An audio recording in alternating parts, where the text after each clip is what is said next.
Today, folks, I want you to join me in a thought experiment. I think this is going to be very enlightening to you. It was for me. I've been through this process before, and I've never talked about this before on this channel, but little thought experiment here. Okay, describe to me your perfect day, starting with when you wake up in the morning. What time do you get up? What are you doing? When are you eating? What events do you have during the day? Don't detail it too much, like brushed my teeth, went to the bathroom. Don't need to know that. Read an email. Don't want to hear that. But what are the 6 to 7 kind of events that make up your day? Don't overthink it. Take about 10 minutes. Do this right now, okay? So hit pause and let's come right back with your perfect day, and I will describe mine for you, okay? So, hey, welcome back. Before I get into mine, hey folks, I don't do this all the time. 65% of people don't subscribe. If that's you, hit subscribe right now. If you've watched 2 of my videos, hit subscribe. Give 5% like it. Okay, come on, this is really easy. Hit the like button and 1% comment. Tell me where you're at if you don't have anything else to say, any story to tell me. And remember, I get 100% of my videos come from your comments, okay? 100%. So give me a like, give me a subscribe, and if this hits home, give me some background there, give me that example. If you got an idea for a video, if nothing else, tell me you're from Ontario, Canada. Anyway, let's get back to the video here. So, how close was your perfect day to yesterday? The perfect day you just described, how close was it? Did you get, was it half there? 50%, 75%, 10%, 0? Will tomorrow be any better? Is tomorrow gonna shape up to be a bad day as well? Next month, next quarter, next year, do you have any reason to believe that that percentage is going to improve or get worse? So think about your perfect day, where you're spending your time. Okay, so my perfect day. Okay, I wake up at 7 a.m. I'm in a cabin in the Rocky Mountains, up about 7,000 feet above sea level with my wife. We take a 3-hour hike to a lake, very secluded. We packed a lunch for that lake and just absorbed nature, saw some animals, not any grizzly bears, but hopefully some elk, maybe a grizzly bear from the distance with its cubs would be exciting, maybe a moose, no wolves. So we ate at light lunch, and then we took another 3-hour hike to another lake along a stream. Let's say this one's along a stream, got some mountain snow melt going on there. Hear the roar of the stream going over rocks, but the trail is right along the side of it. Then we get back and have dinner at some mountain town, small mountain town, maybe 2,000 people live in this town.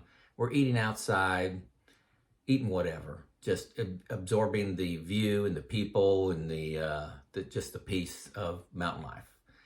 After dinner, we walk through some of the town shops, just kind of, we don't buy anything, just kind of looking at the town shops. We go back to our room and we fall asleep watching Friends, the sitcom Friends, by 10 p.m., sorry. So that's kind of my perfect day, if I could just design one day. But, you can't have every day like that. Or at least I don't want to have every day like that. That's more accurate. We enjoy being home too. So let's walk through that perfect day. I wake up at 7 a.m. I exercise. I lift some weights, do the elliptical. It takes me about an hour and a half to get through that. And while I'm doing that, I'm watching YouTube videos. I'm learning something on nutrition, retirement, history, or faith. I go to my back porch, and cool down, read the news, look at the news. It's on my phone, digital. See what kind of happened yesterday. I don't spend a lot of time doing that. I spend about 10 minutes looking at the news. Perhaps I may see a story on a sporting event. Maybe it's the Indianapolis 500, and I watch the last 10 minutes of that race or something like that on YouTube. Then we'd go to our parents' house, my parents' house, rather. My wife's parents are deceased, but we have a family event there. And my brothers are there, the in-laws are there. We may have some aunts and uncles. And we sit on their back porch. They have a large porch. And we talk about life, family, just what's going on in everybody's lives. And we laugh a lot about the past. I mean, a lot. And we may come home, then go on a 90-minute walk with my wife. After that, I may listen to, maybe an hour worth of a podcast on the Stoics, the Greek philosophers, or whatever. And then I watch a sitcom at night for maybe 30 minutes to an hour and go to bed by 10. So that's kind of like a home day. But, this is the last example.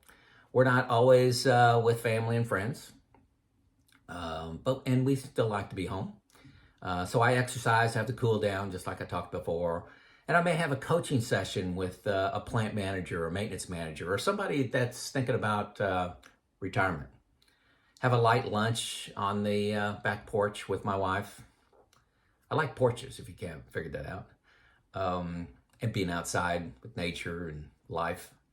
I may trim the bushes in the yard, cut the grass, plant a tree, really get some of that instant gratification from making something better. I like doing that stuff. I'll make a YouTube video maybe in that afternoon. That takes me, a little over an hour. I learn something. Maybe I read a book after that. I watch a YouTube video on something or a podcast. I love learning something. I do have a discussion group where we have a topic. We're studying Seneca this month. So then I'm actually at the same time, I'm smoking some ribs on my pellet grill. And we eat the ribs, and they're fabulous. Almost taste them now. I take a evening walk, casual walk through our subdivision with my wife, and we watch a sitcom and go to bed by 10. So those are kind of like 3 ideal days for me. So, and you could substitute a nonprofit board meeting, painting homes for Habitat. I'm on that painting crew, a discussion group, meeting with friends, or travel to Europe or Alaska, for those activities. Instead of being in a mountain town, substitute, being in somewhere in Austria. I like variety, folks, and my wife does too. We have that in common. I find joy in nature, joy in relationships and family, helping others with the experience that I've have gained along the way. So my life is finding balance in all of these activities. So I don't want the same day over and over and over again. I don't want to travel 100% and be in the mountains. And I know I can't be with family every single day. I may not list that as my perfect day if we did it every day in a row for 60 days. So how close was my today, what I actually did here today, to my perfect day? Hey folks, it's a 100% match, 100%. How close was yesterday? 100%. I met with friends yesterday. It was a holiday. We went over to their place by a lake and hung out with about 14 of our friends, grilled out. Fabulous day, laughed a lot. Tomorrow, what I got planned tomorrow? A perfect match. Hey folks, this isn't rare for me, but yesterday, today, and tomorrow are going to be perfect matches for me. So folks, I loved my career, but I couldn't pass this test. I wouldn't have gotten 100%, and maybe 50. If half the day was my perfect day, and the rest of it was bureaucracy and things I didn't want to do, and that percentage just started to hit me hard when I was about 52, 53, and finally pulling the trigger at 54. So I have a lot of perfect days, a whole lot of them. So hey folks, don't lie to yourself. Okay, this is my challenge for the day. Only you know if you if it financially works out for you to retire and you're convincing yourself you love your day, your job, you love what you're doing, or you're a little bit scared, do this exercise, this thought experiment. What's a perfect day look like? You only got one shot at this thing called life, and it's possible to have a lot of perfect days. There'll be some bad days. I know that's coming, and I occasionally have them. But good chance tomorrow's going to be a perfect day for me, barring any unforeseen circumstances. I hope this was enlightening to you. And this is my challenge for today. What does your perfect day look like? And how did you score against it yesterday? Tomorrow's plan? How's next week? How's next month? Is there any reason it's going to improve? This is Joe out.